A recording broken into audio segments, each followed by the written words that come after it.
Ladies and gentlemen, welcome back to the CES TV. I'm your host, Kathleen Egaltoto, Madam CS.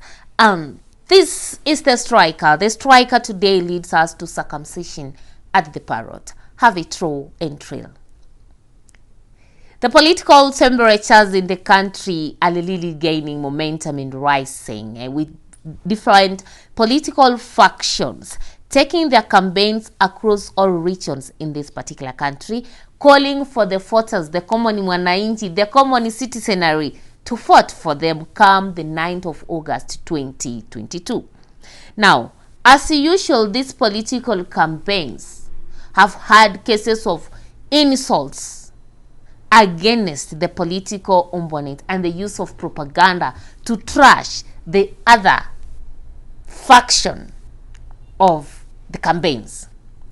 Now, what caught my attention is the use of ethnic cultures to trash and abuse political opponents in our political rallies and our political campaigns. For a long time, the use of circumcision as a rite of passage in this country has been used against our Luo brothers when it comes to political leadership and political positions in this particular country. Many times we have had leaders or political leaders from other groups who are not Luos come out to abuse the Luo political leaders as Akahe, all boys who are not circumcised and therefore do not deserve the political leadership of this particular country. This is a very sad state of affairs, ladies and gentlemen.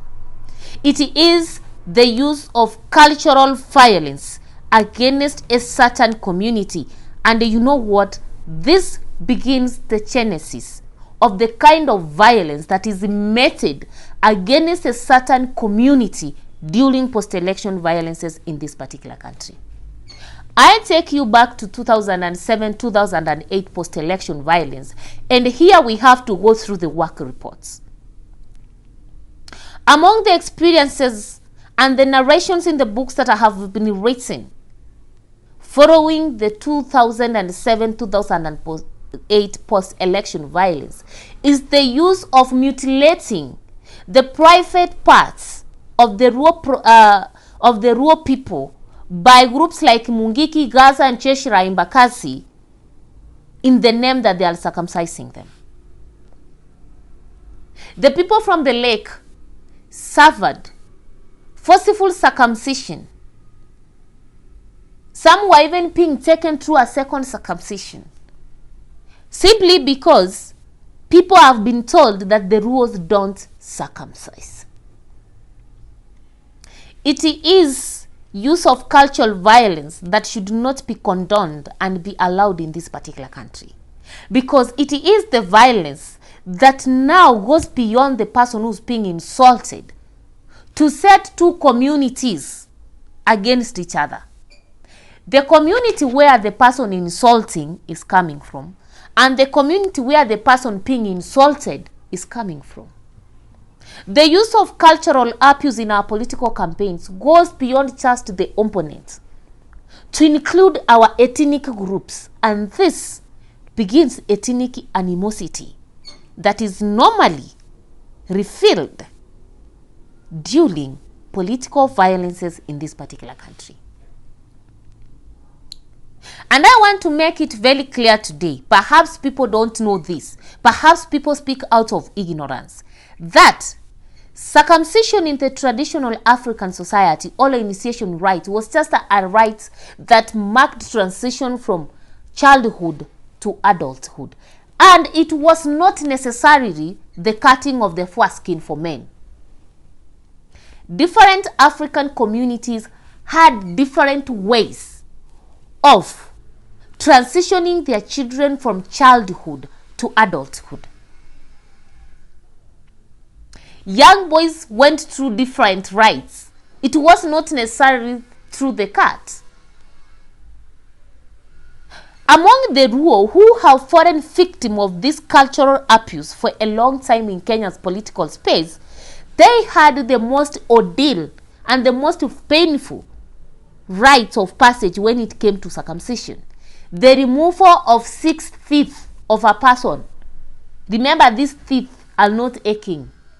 They are very healthy, but they have to be forcefully removed to mark that you have moved from childhood to adulthood. So you see, when we keep on abusing the rules of this community, that they are not circumcised, we should mind you that they had the most painful and an ordeal, the most traumatizing symbol of circumcision, or symbol of transition from childhood to adulthood. We can never use the cutting of their foreskin alone as a measure of masculinity, manhood, and leadership in this particular country. And why I'm saying this, if we were to use that measure of cutting the foreskin, I think only the Pukusus should be the leaders in this particular country. You and me, bear me witness. We have seen how they carry out their circumcision thing, even in our televisions. So if we were to use circumcision, like the cutting of the foreskin, as the only measure of womanhood, manhood, leadership, and masculinity, then only the Pukusus should lead this country. Only the Pukusus should be fought for. Because for them it's real and raw. They don't go to the hospital. We have seen them do their things as it was done traditionally. So when we get leaders from other communities abusing the rural people, that they are not undergoing circumcision and therefore they should not be given leadership, it is cultural abuse of the highest order. Not only against Raila Amolo Odinga, to who that insult was directed, but also to the entire rural nation.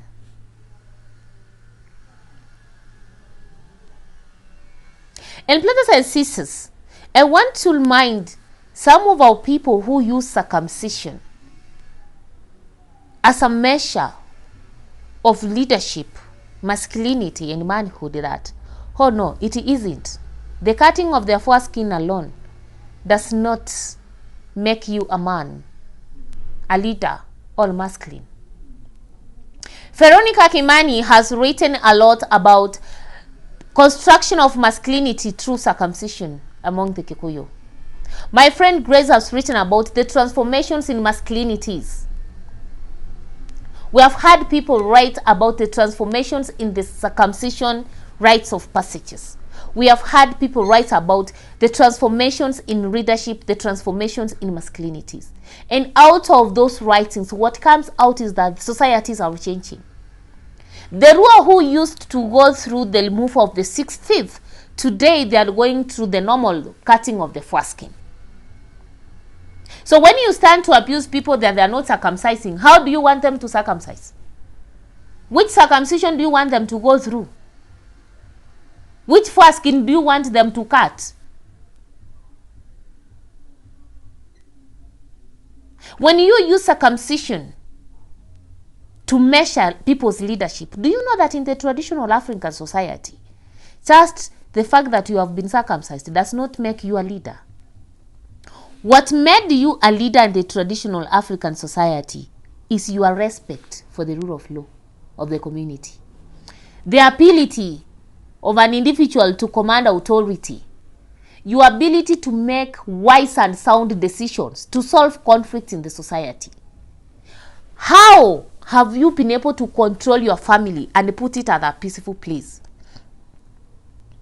How wealthy you are, not through stealing from other people, no. How hard and smart have you worked to accumulate wealth in terms of cattle, in terms of tracts of land, and so forth? It had nothing to do with how much did you not cry when your foreskin was being mutilated, or how much did you cry when your teeth were being removed.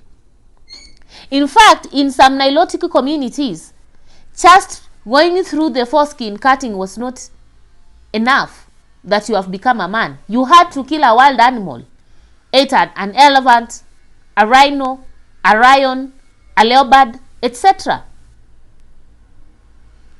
So you see what you are bragging about, that your people have been circumcised, or you are, a certain community is not cutting the foreskin. does not make sense in other communities because there's something that they have done extra on top of that just remove of the foreskin. You know, what defined a man in the traditional African society was not just cutting of the foreskin. And I've told you that some communities never even had anything to do with cutting the foreskin. There's some other things that one needed to do for it to be seen that he had moved from childhood to adulthood. Immediately after circumcision, one needed to get married. So you have to get married, bear children, bring your family together for you to be seen that now you are a full-fledged man. And what determined that actually you were a man in the society was during your death. It is during your death that people could be able to know whether you have been buried as a man or buried as a boy. Real men were buried at the right-hand side of their homestead. But if you are not married, if you were a thief, if you were this person who was antisocial, used to break the societal rules, a witch, disrespect to the elders, you were buried outside the homestead. So you see, being a man is not just the fact that your foreskin has been cut. Being a leader is not just about your foreskin being cut. It had to do with more, your charisma, way of doing things. Really, men were not expected to parrot, to make noise there outside there, throwing words here and there. No, that was not the trait of men. That was not the trait of leaders. Really, men were calm, decision makers, good listeners, peacemakers. Those were the really men and the really leaders in our traditional African societies. And I'm using the traditional African societies because circumcision was our thing. Initiation rites was our thing, and it used to take various forms. Now that it's being used in this century in our political campaigns to culturally abuse other ethnic groups, we have to use it and remind people that in our societies, manhood, masculinities, leadership had nothing to do with your foreskin being removed or not being removed. And therefore, ladies and gentlemen, when you see somebody stand before a public or in a podium to use cultural violence against the opponent, just know that that person is just being tribalistic. He's not targeting the opponent he's talking about.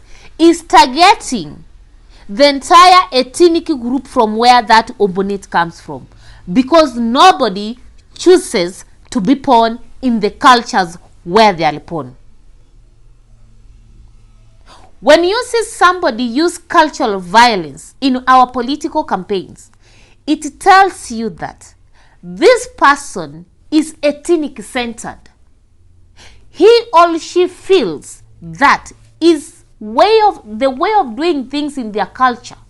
Their ethnic group is the only ethnic group that should rule paramount in this particular country. He is just telling you that other ethnic groups who have different cultures from what his ethnic group has are not supposed to be leaders and all are not supposed to be existing in this particular country. And that is a very dangerous person. And those are the people who spearhead political violence in this particular country. And those are the people, when given leadership positions, will not think of developing other regions other than their own regions in this particular country.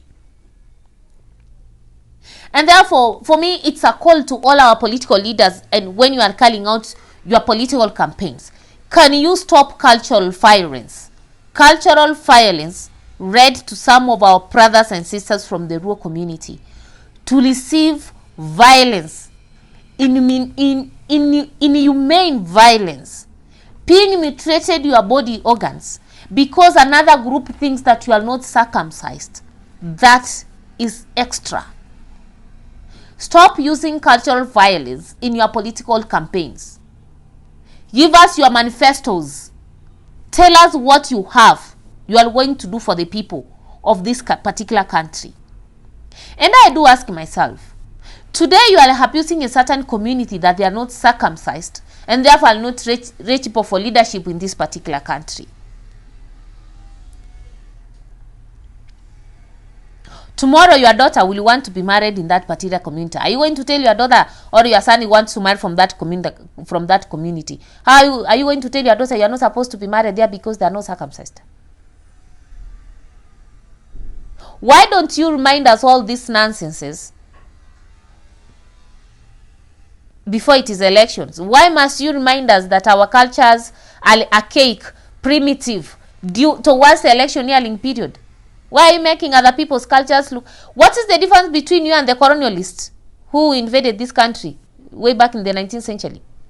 They came and trust the traditional African cultures archaic and primitive. Today you are a leader in the 21st century independent Kenya, trashing other people's cultures that they are archaic and therefore they don't deserve leadership in this particular country. Ladies and gentlemen, watch out on these political leaders.